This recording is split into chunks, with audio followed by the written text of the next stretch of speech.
Hey class, I just wanted to try to open up this book a little bit with you here.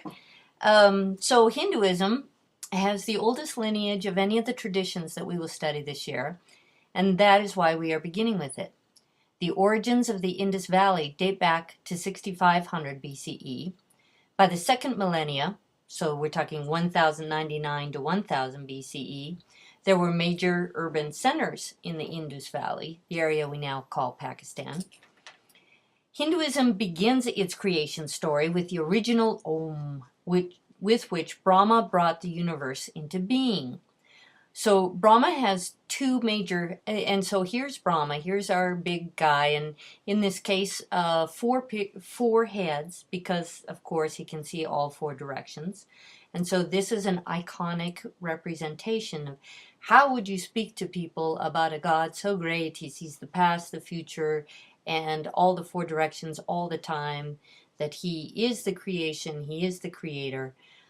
How about we give it four heads, because we're trying to speak to humans and we want to make it clear to them, right? So you have to understand religious iconography is trying to go beyond literalness to invoke excess and power, and it takes flights of imagination to get there.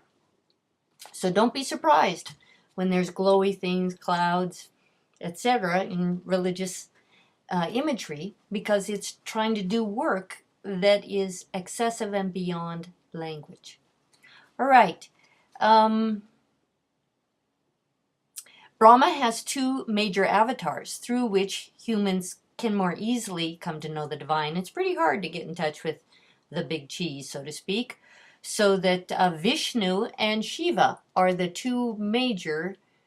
Oh, now, come on, did I really? Let me see if it's down here. I want to get to Vishnu and Shiva. There's Durga. I thought I had this all set up for you. Oh, good, I do. All right, so here we go. There's Vishnu. And so Vishnu and then Shiva. There we go. So first you've got the underlying force of creation. Then you have these two, Vishnu and Shiva, the two major forms through which humans might come to know the divine. And then we also have always the force of the feminine, or the divine Shakti. And so the goddess is always at work as a grounding force in relationship to Brahma, Shiva, Vishnu. There will always be implicated a feminine divine as well. And so this four-part foundation will help you to keep the one and the many that is found in Hinduism best. This is kind of the genealogy you need to start with. Now, we are invited to our study of Hinduism by our authors through a story about a boy who's a tailor's son. Now, even being a tailor ends up being important, because in India, to be a tailor is likely to identify which caste you belong in the merchant castes. So it even matters that they tell us he is a tailor's son. His family are devotees of Vishnu, which means that his extended family are Vishnavas.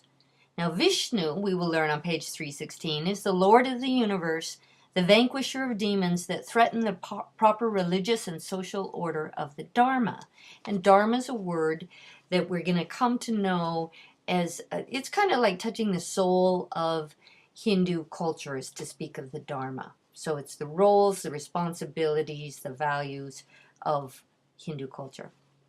Vishnu is so powerful that he has descended to the earthly world of Maya several times, and when he does so, he takes on the form of an avatar, because even Vishnu is a little bit too far away for us human types to actually access.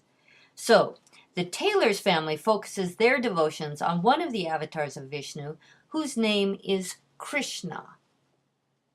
Durga, Did I? I'm going to stick with this image of, let me just see. Nope, that's back to him. I'm going to stick to this image of Vishnu because Krishna is most often represented blue. He's going to have a single set of arms, and he is often going to be a boy child, a blue boy child. And so Krishna, the avatar of Vishnu, is prominently displayed, we're told, in the tailor's shop, for instance. And that the tailor shop is in Vrindavan, northern India, where tradition holds that Krishna spent his boyhood. So over time, Krishna went from being a lord of majesty to being pictured more for his childhood antics and play, which is called Leela. A Hindu specialist friend of mine named his daughter Leela because it was fun to make a play on Krishna's play, so to speak. Devotion to Krishna includes pictures of a blue boy flirting with female goat herders or playing pranks. I think he steals butter sometimes. But nevertheless, as an avatar of Vishnu, Krishna's antics are understood to represent underlying truths. If you saw the movie Slumdog Millionaire, you saw an image of a blue child, and that was Krishna. In the first paragraph, therefore, we have a complex picture of Hinduism with names that are likely to sound exotic, but also perhaps oddly familiar. Who in American culture hasn't at least heard of Krishnas, the dancing, drumming troops who sing Krishna songs as they travel streets in urban sites across the globe? How about the old Beatles references to Krishna? Back to our text. In the second paragraph, the authors tell us that the boy is headed to a shrine to Bhairava, a form of Shiva. All right, let's go back to Shiva because this is such a cool, enormous statue. Vishnu and Shiva are two of the three biggest forces at work in the Hindu pantheon. I already told you that. If the family can be Krishna devotees who also bring offerings to Shiva, a form of Shiva called Bhairava, we can understand that there is flexibility in Hinduism and a great expanse of potential help from the gods, for which one must have a great deal of knowledge in order to make the proper requests and proper offerings to the proper form of the divine for your specific problems. Apparently, there's quite a bit of devotion going on in this tailor's family. If they're not only part of Krishna, but now here they go sending their son off to make offerings to a Shiva. And the devotion shifts allegiances between different forms of the divine. So then our authors tell us that Hinduism, the name, was invented during the British colonial period. So that's approximately 1757 to 1947. What? If this thing is as old as 6500 BCE, the name Hinduism starts in 1757 to 1947 when the British are colonizing India? If you've seen the movie Gandhi, you will know what the end of the British colonial period looked like. So if you think about it happening for the 100 years before that, 150 years, I highly recommend that film as a backdrop for understanding how the British might be held responsible for naming religious practice in India. Part of their efforts to control Indian labor and resources most effectively included categorizing Indian people so that the British could organize who might be in charge of what types of work.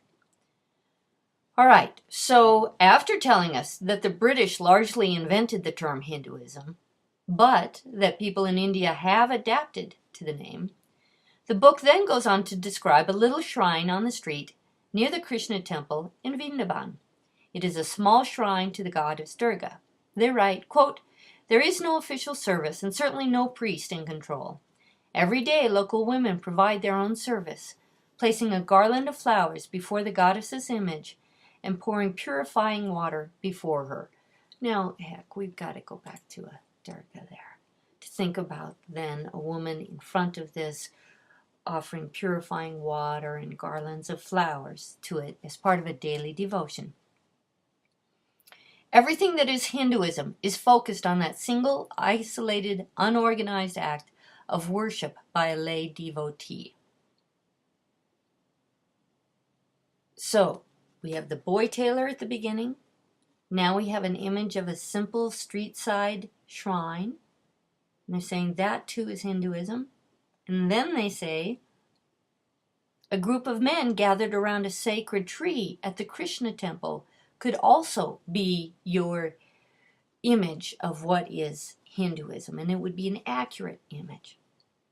So our learning will therefore have to entail such differences, so that should we find ourselves landing in a city in India, we might be able to appreciate the varieties of devotional practices that have, thanks to British colonialism, come under the name of Hinduism.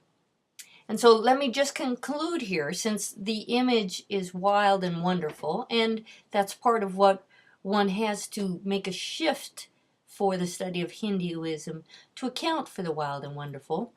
You notice her three eyes. The left eye is understood to be the moon or desire. The right eye is understood to be the sun or action.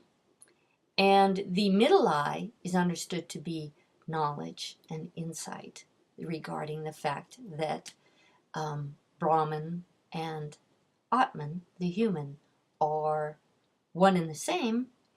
It's just that humans live in a world of Maya where we become clouded from that ultimate reality.